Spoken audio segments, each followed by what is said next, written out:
This is a download from BFM 89.9, the business station.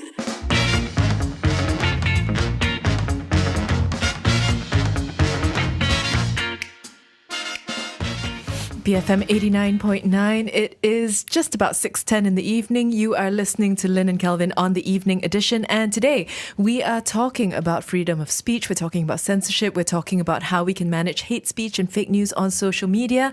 And part of that discussion, of course, involves the content code within the CMCF or the Communications and Multimedia Content Forum. And our guests today to take us through the content code are two representatives from the CMCF, Executive Officer Muhammad Mustafa Fazil Muhammad Abdan, as well as Chairman Dato Ahmad Izam Omar. So before we start, if you have any thoughts or questions on content regulation and online safety, you know the drill. The number is 77332900 to call. You can WhatsApp 018-789-8899 and tweet us at BFM Radio. Gentlemen, welcome to the show. Thank you. So to start us off, can you give us an overview of the role of the CMCF within MCMC? I realize I'm just saying alphabets at this point. So maybe you can tell us what it is that you do. Okay, hi. I'll take you through that. So CMCF is the Communications and Multimedia Content Forum. So it sits under the auspices of the MCMC, which is our regulator, of which this came from the Communications and Multimedia Act of 1998. Of where, we as Malaysia wanted to have the internet to be free and open skies, as they say. So therefore, we felt the need for self-regulation as most important, because there's no way you can regulate everything with the net opening up. With self-regulation comes the need for a code, or content code. Whether you disseminate or you're making stuff, you need to have a code for you to actually know basically minimum standards of what you need to adhere to. So out came the content code, of which is basically under the care of the CMCF. So that's what it is. And who does the code affect? Specifically, how is the public involved with regards to the code? Okay, for CMCF, actually, just to let you know, it's made up. It's an industry body. Where it is made up of stakeholders of content. For example, content makers, content producers, telcos, broadcasters, advertising agencies, advertisers themselves, even civic groups. So what happens is that these people are involved in terms of shaping the content code and looking at how trends are coming and how things are changing and all that. So I think how it affects everybody is because this content code applies to basically everybody, isn't it? Primarily to the industry, because the CMCF was actually set up like what Dato Izam has mentioned, by the industry, for the industry, but with the care and interest of the consumers at mind. Yeah. So in this regard, we are doing it via self-regulation, whereupon this code establishes minimum standards that everybody can adhere to, and the trends and the setting that we're looking at is actually what is the current social norm. So we're looking at Malaysian societal standards in terms of the content that goes around within the content sphere for the current moment. The content code being enforceable since 2004 has not changed much up until today up to what we're trying to do now. And it has been in operation and it has been good to go since then. The fact of the matter is that when we talk about minimum standards, the clauses or the paragraphs that we have in the code is pretty general. So it actually applies throughout all this time, and that allows for a lot of creativity and a lot of leeway in terms of handling societal changes, norms, trends, and what have you. Take, for example, certain kind of what may be deemed as a violent content way back then, it may not be right now. The fact of the matter is that interpretation as well as acceptance of the society is very different from time to time. So the content code actually allows for that to happen.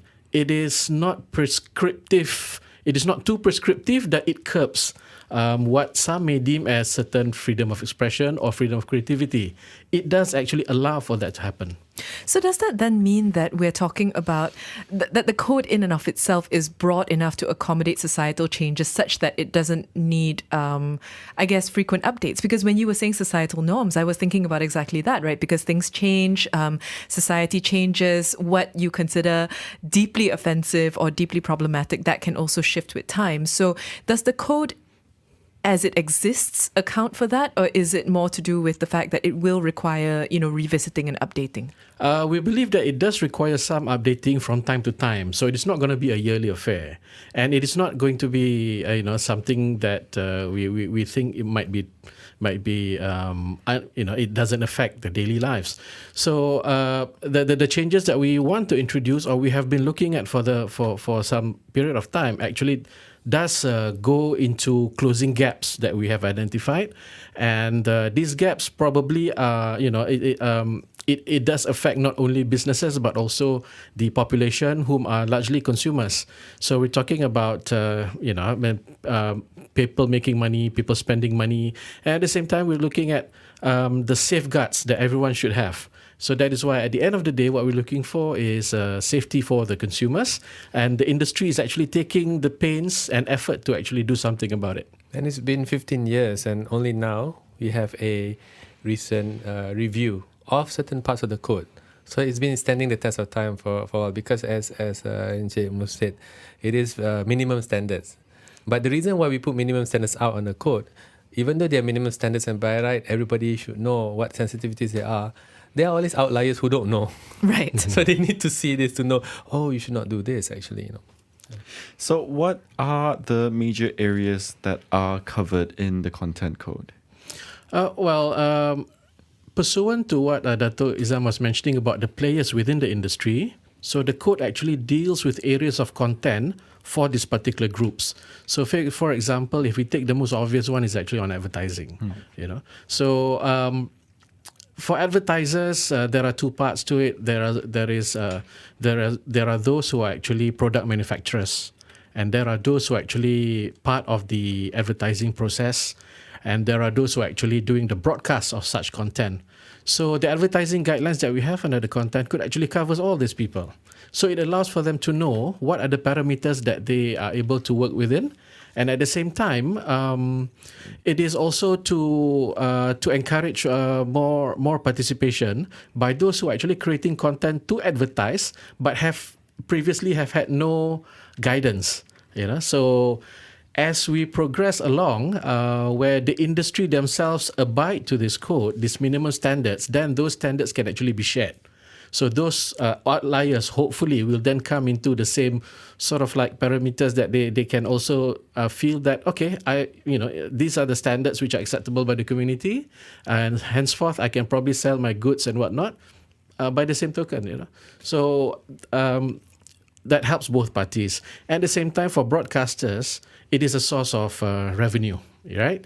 And where you have these minimum standards which allows for palatable content for everyone, then you actually reduce the issues where people might have problems with the kind of advertising that you put out.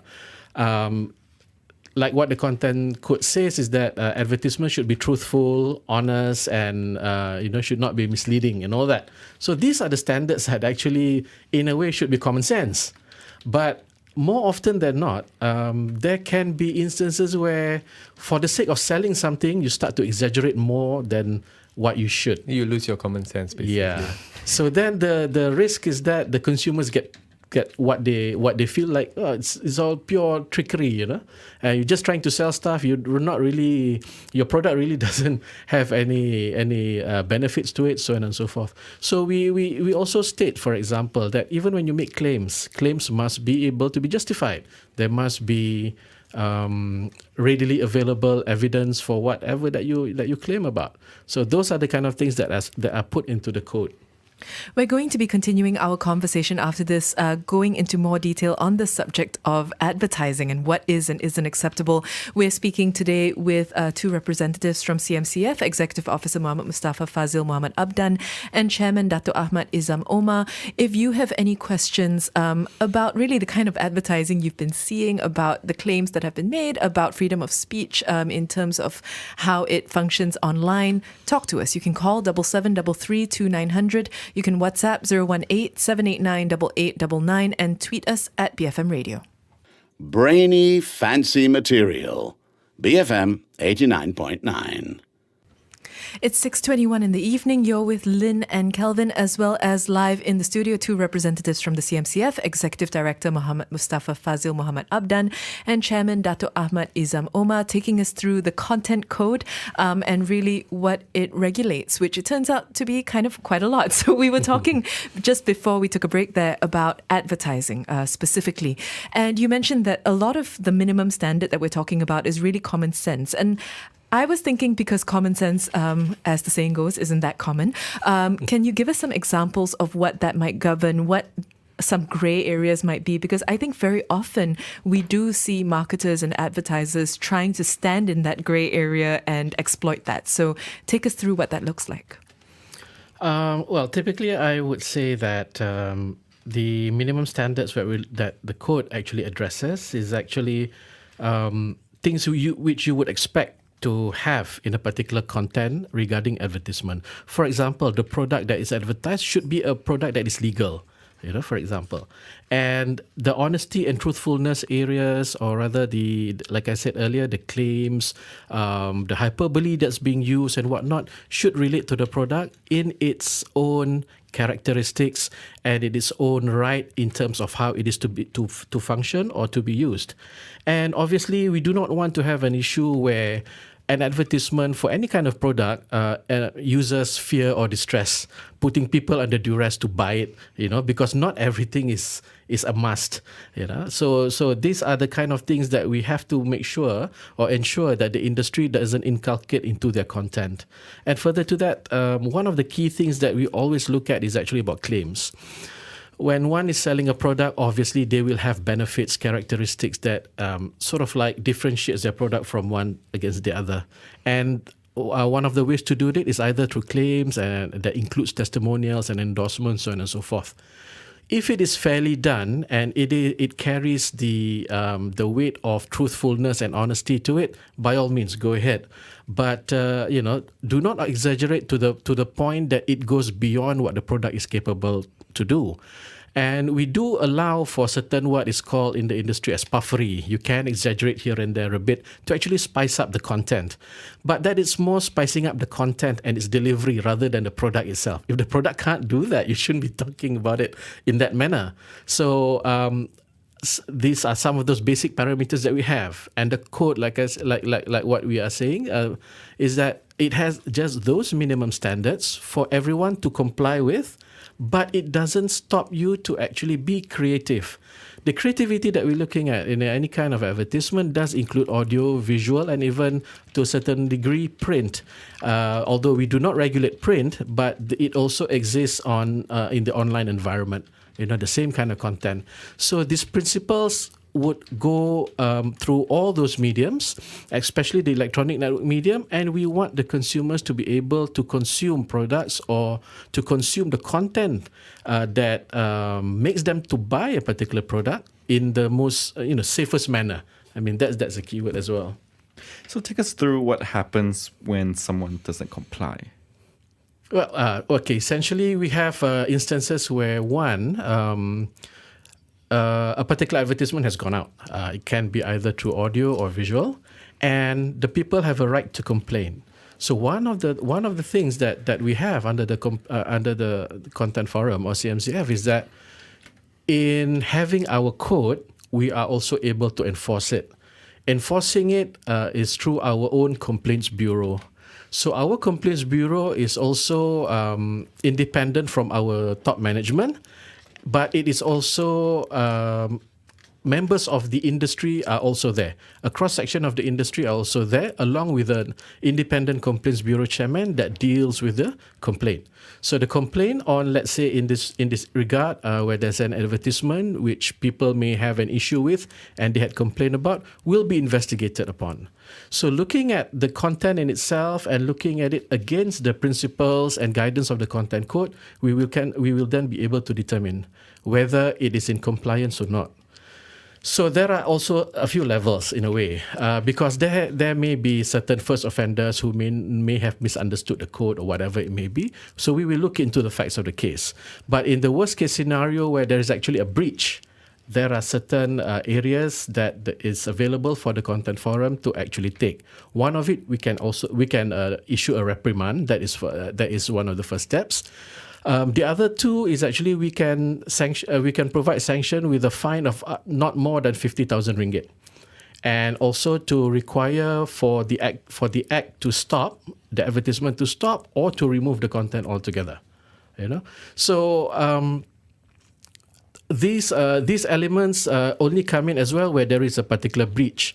But like I said, sometimes it can just be a reprimand at first instance, because this is still, whether we like it or not, it is still a learning process to many. So we will look at the facts of the case.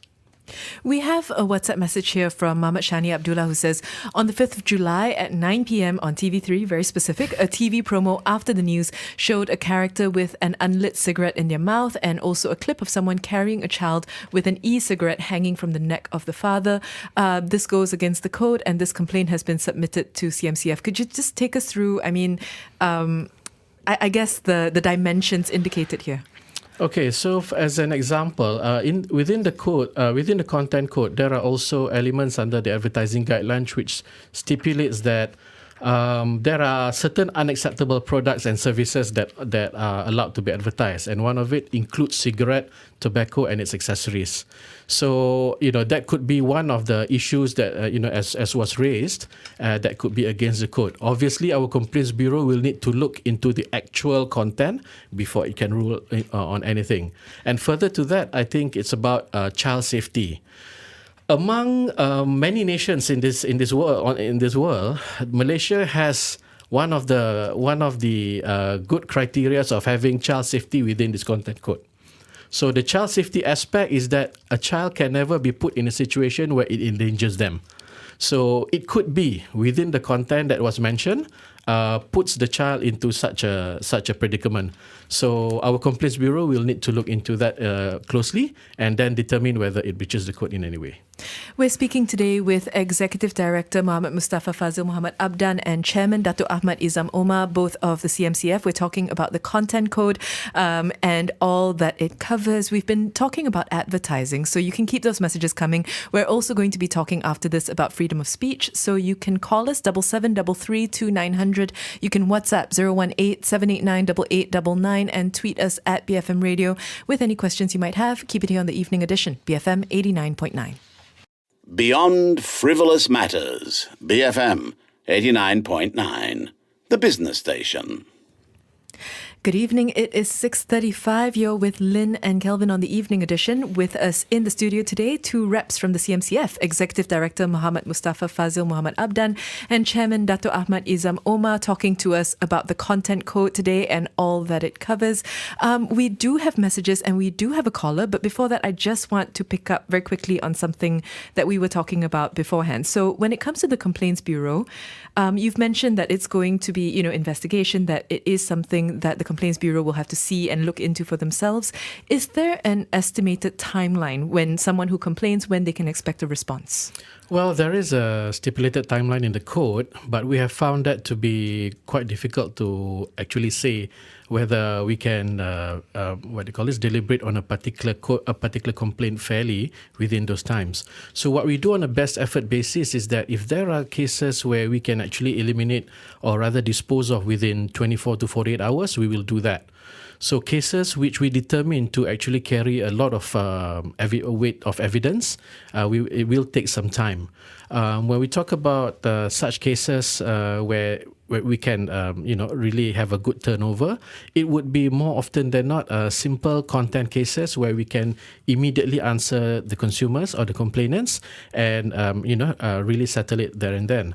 But where the intricacies of a particular complaint comes in, where we have to, say for example, call for representatives from a TV station or a radio station or advertisers and whatnot, we have to apply the right of natural justice. We have to listen to both parties, so on and so forth. So that may take some time. Nevertheless, at the end of the day, what we're looking for is about consumer safety, and we make sure that the issues are deliberated properly, the right guidelines or laws are applied properly, and then we issue out what we call as our Complaints Bureau order or an advisory order. So there can be instances where we actually provide an advisory rather than an outright sanction. Right. That depends on the case. If you have any questions today on what the content code would cover, and that includes things like we've been talking about advertising, it also covers things like what people talk about on social media and so on and so forth, provided it is within Malaysia, then call us 77332900, WhatsApp 018-789-8899, and tweet us at BFM Radio. On the line with us right now is Faiz. Faiz, good evening. What's your question? Hi, good evening, panels. Hi. Mr. Mustafa, especially. Hi. Assalamualaikum. Okay, I'm interested to know how much oversight or how much purview do you have on all the streaming services providing their services and content here in Malaysia? For the purposes of the CMCF, our jurisdiction is actually limited to Malaysia. So when it comes to the online sphere, whatever that is domiciled in Malaysia, or for like websites that carry a .my, that will be within our purview. Anything that is beyond, unfortunately, we do not have the mandate to look into it. But that's when the spirit of self-regulation comes in. So if you're worried about something that you see streaming online, there are always parental guidance. There's all parental controls and filters that you can put on to safeguard your family. Yeah. Well, on that note, we also had a message here from Chu Wei on WhatsApp who says, will there be attempts to censor Netflix and the likes? Well, Netflix is not based in Malaysia, so it's out of our purview. But once again, this is a whole new world we're talking about, right? So the best for Netflix is always to self-regulate, to always have that feeling of responsibility for yourself and the content that you allow your family to watch. Then you have your parental filters and parental controls, and you see the ratings, and and you can't just say that, no, my kid, I'll just let him loose. You can't. You really have to be with them and monitor what they watch. So it sounds like you kind of have to play the role of the person in the ticket counter at cinemas for your own kids, right? Yeah, in a sense, yeah. So our next question comes from Chris Ng on WhatsApp asking, how legal is the term image for illustration purposes only, especially when it comes to food? Is it ethical? What's your take?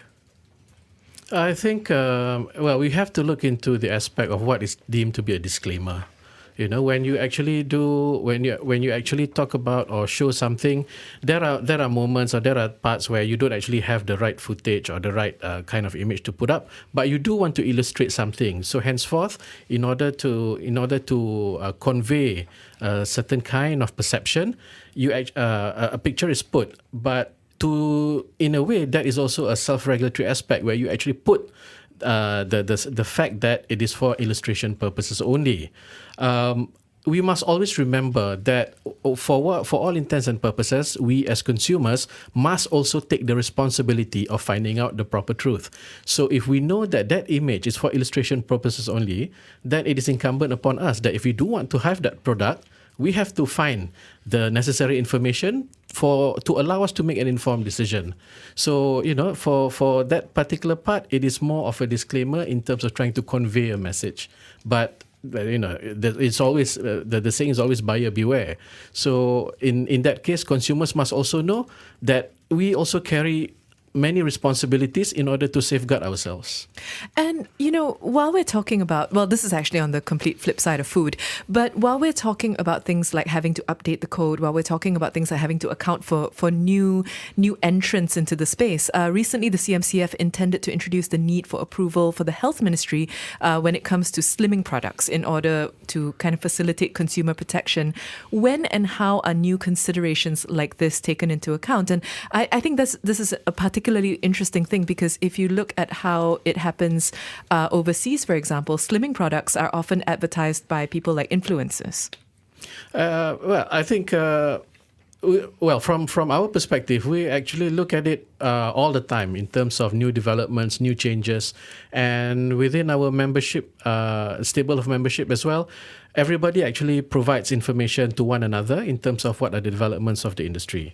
And this includes into what we're looking at now, into making sure that slimming products, which previously or rather currently still is not allowed where it is applied topically or by ingestion to be advertised.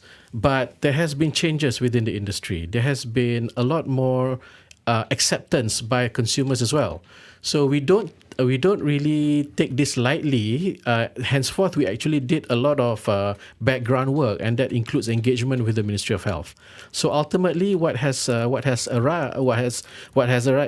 from all this talk, discussions, and whatnot is that it could be allowed, provided that the Medicine Advertisements Board can actually have a look at it. Right. And therefore it gives a layer of safeguard as well for the purposes of the consumers. So I think that's a good thing, and we want to be in line with the decision making processes of the relevant authorities. So that is in a way why we're introducing this change in order to close that gap. I think that particular example was brought up by advertisers who say that, hey, I think our product is actually okay. And then we said that, okay, in that case, you need to go to the Ministry of Health. And we went with them, and, we have a bigger discussion going on. And I realized that, okay, so it's time to update the code a little bit.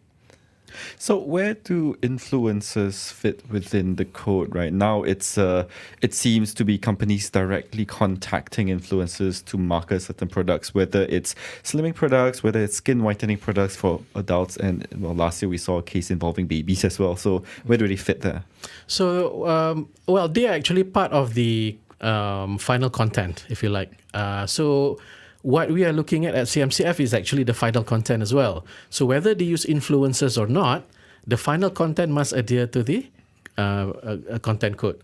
So therefore the work that has to be done by the product owner or the advertising agencies or what have you in trying to come up with that final content is to take into account all the relevant guidelines or legislation that they must adhere to. And that includes the influencer's role as well. And among others, we also know that influencers must also consent for their name or likeness to be used, and all that must be in place. And for the CMCF as well, when we talk about influencers, there's also already certain guidelines in the content code that states that testimonials and all that, you should be able to produce the consent.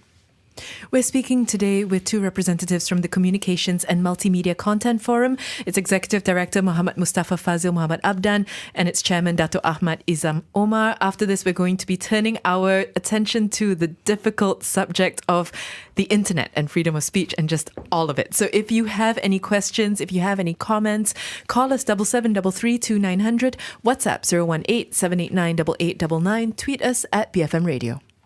Banish fraudulent maneuvers. BFM 89.9. It is 6:46. You're listening to the Evening Edition with Lynn and Kelvin. In the studio with us, Executive Director of the Communications and Multimedia Content Forum, Muhammad Mustafa Fazil Muhammad Abdan, and its Chairman as well, Dato' Ahmad Izam Omar. We've been talking about the content code, focusing primarily on, advertising and consumer protection. But now we also do need to talk about freedom of speech and the internet. So freedom of speech is something that the CMCF endorses as a value, but there is always this tricky issue when it comes to freedom here in Malaysia, where, there is a push and pull between anything goes and anything goes within reason. So should we allow for all views, whether or not we agree or disagree, and just facilitate the debate, or is there a need to draw up certain parameters? What are your thoughts? I think freedom of speech is important, to the fact that it calls on people to have debates, and that actually progresses the thinking, and the society progresses as well. But I think for us and for Malaysia as well, I mean, freedom of speech is there and should be supported, should be encouraged, but it has to be within the laws of Malaysia. Basically, you can't contravene any laws, because if you do, basically you'll be in trouble. So in essence as well is that if we want to have a level playing field for all in terms of exercising freedom of speech, that's when we rely on certain guidelines or certain laws of parliament that's been enacted. But it doesn't stop the fact that there's a lot of things that we can do creatively or we can express. More often than not, I think a lot of Malaysians look at what they can't do. So by focusing on what you can't do, you forget about what you can do. And that is the major part or the larger pie that you can actually, consume in terms of freedom of expression. So we support it in terms of creative content. We support it in terms of, economical betterment for all. And I think the creative industry is growing by the day, and everybody should be able to take part in it. Now, the internet has probably been something that's been quite difficult for a long time if you're thinking about regulating content. How does the Content Code approach some of these challenges specifically related to the internet? So first and foremost, I think we must remember that even under the Communications and Multimedia Act 1998 at the moment, there is no censorship of the internet. But whilst that having said, there are still societal norms that you have to look at. If we take away talk about legal measures and whatnot, let's look at what is our conduct when we deal with online content. What would be the most the grouse that everybody is having nowadays is that because everybody is debating and using expletives, they're going personal beyond the topic. That is something we deem to be not healthy. What we want is to actually have a very good and healthy discussion or even debate, on the issues at hand. So that normally will allow for a better result rather than name calling and all that. We've seen so many of the negative aspects of the way that netizens approach this kind of discussions, and at the end of the day, it just creates something else which doesn't help to solve any kind of problems. What it creates is hate, then it leads to hate speech and so on and so forth, and that in a way may defame somebody, in a way may be termed as seditious or what have you. And what happens then is that you start to cross certain legal lines. And for what? It could have started just because somebody did not like somebody else's nasi lemak, and out of that, it can be viral, or it may have gone through so many processes where you forget. Self-regulation talks about self-discipline in that sense. You want to pull it back to the sense that let's look at what is actually at hand and talk about it. It's actually good manners, isn't it? Yes. You tend to forget your manners when you're online, somehow cloaked by the computer screen in front of you. Yeah. So I think that's the issue. On that note about hate speech, there were recently remarks by Gobind Singh Deo, the Communications and Multimedia Minister, that there is a need for a law to hold news portals accountable for readers' comments. Right now, what does the Content Code say when there is hate speech published in the comment section of a news portal? We are very much pro for self-regulation in terms of a portal owner, regardless of whether it's a news portal or it's your own blog or whatever it is, the content that goes through your channels, you should take note of it. The Content Code does allow for what is called as an innocent carrier, where one does not own the content, did not create it, but it came through your channel.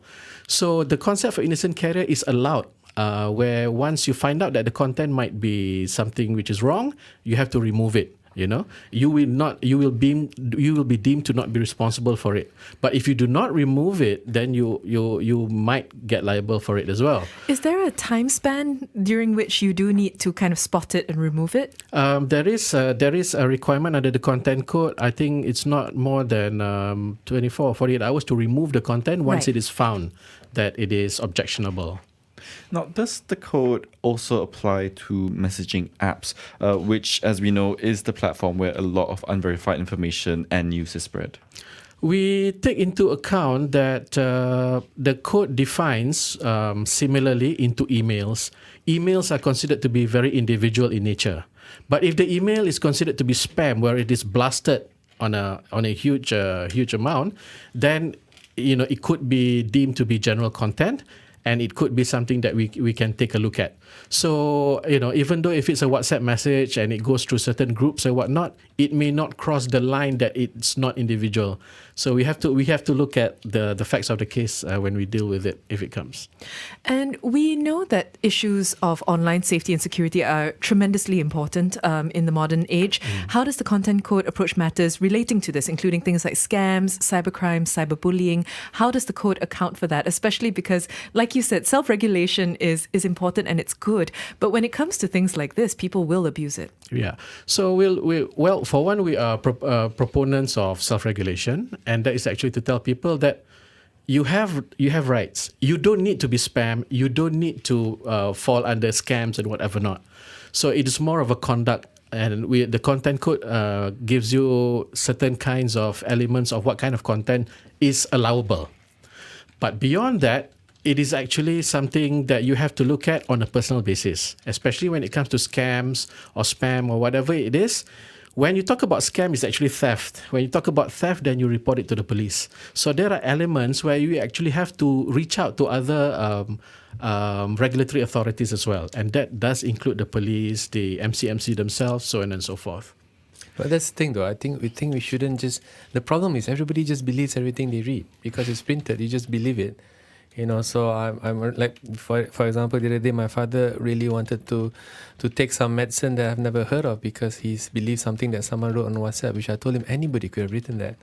So I think it's the issue of us being responsible and being mature enough to read something and realize that, okay, we need to do more research on this before we decide on whatever. And that links as well to a certain degree, like what was mentioned just now in terms of news portals, right? So if a news organization is in charge of a particular portal and there is dubious news that comes in by a third-party contributor, then if it cannot be verified, it is in the best interest of the news portal to probably remove it or block it for the meantime until it can be verified. Because at the end of the day, the reputation of the news portal must be safeguarded as well by the owners. So nobody else can do it for you other than you. So self-regulation in that manner crosses not only from normal industry players or even the consumers, but also by portal owners as well. So CMCF has, of course, been running and collecting feedback from the public with regards to the content code. They can respond to some of the proposed changes that you guys are also thinking about. So far, it's been running for about 4 weeks plus now. What are the primary concerns that's been coming through from the public? Well, for this particular round that we are doing a public consultation review of the code, there are about four minor changes, except for, I think, the slimming products happens to be, I think, one of the major ones. The feedback that we've got has been varied, but more often than not, there has not been anything overtly objectionable. But we don't have the final numbers as yet. It is still going on until the 14th of July. So we're calling for all Malaysians to actually go over to our website at www.cmcf.my. It's on our main page. You can have a look at the changes that we're proposing and provide your opinions. And then we also posted the same things on our Facebook page, the Communications and Multimedia Content Forum of Malaysia, and on our Instagram page as well, CMCF_Malaysia.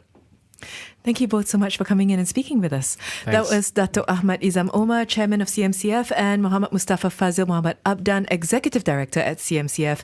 And just To reiterate again, if you have any suggestions or recommendations that you'd like to see with the content code, if you'd like to respond to the proposed changes, that website again is cmcf.my. You can also find them on Facebook and Instagram. You've been listening today to the Evening Edition, BFM 89.9. Thank you for listening to this podcast.